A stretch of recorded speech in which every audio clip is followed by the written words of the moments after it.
እመቤቴ ማርያም ያረገችልኝን ተአምራት ነው አሁን እየተናገርኩ ያለው። ይጣፋል የተባለው 50-50 በቃ 3 ቀን ዲያቆኑ ታምረ ማርያም አይደል መጀመሪያ የሚነበበው ተነቦ ሲወጣ 3 ቀን አስነካል። እኔ ዝም ብዬ በቃ ማርያምዬ የጠየኳት እንኳን ማርያምዬ ከማለት ውጪ ምንም ነገር ያልኩት የለም። ሲነካልኝ ማርያምዬ ይላል። 3 ያስነካኝ ለ3 ቀን ደገምኩት። ይሄን 4-5ኛው ቀን የሚበላኝ የነበረው ደርቆ መፈርፈር ጀመረ። ያለ የሆነ እንደዚህ ሻዶ ነገር ማየት ጀመርኩ። ያለ ይነቹ እየተገፈፈ ሄደ።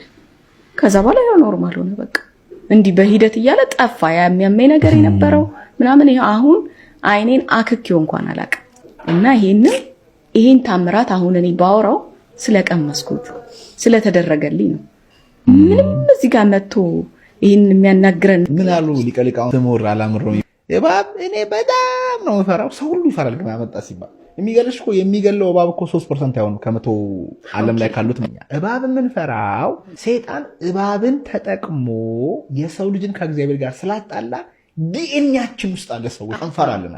ሰይጣን ግን ለምን ደግሞ እመቤታችን እንደሚጠላት ነው። ልክ እሱ እባብን ተጠቅሞ ሰውን ከእግዚአብሔር ጋር እንዳጣላው እግዚአብሔር አምላክም እመቤታችንን ቅድስት ድንግል ማርያምን ተጠቅሞ ዓለምን ስላዳነባት ሰይጣን ድንግል ማርያም ሲባል ብርግግ ነው። ልክ እኛ እባብ እንደምንፈራው እሱም ደግሞ እመቤታችንን በጣም ነው ይፈራው። እኔ ይሄን በህይወቴ አይቻለሁ።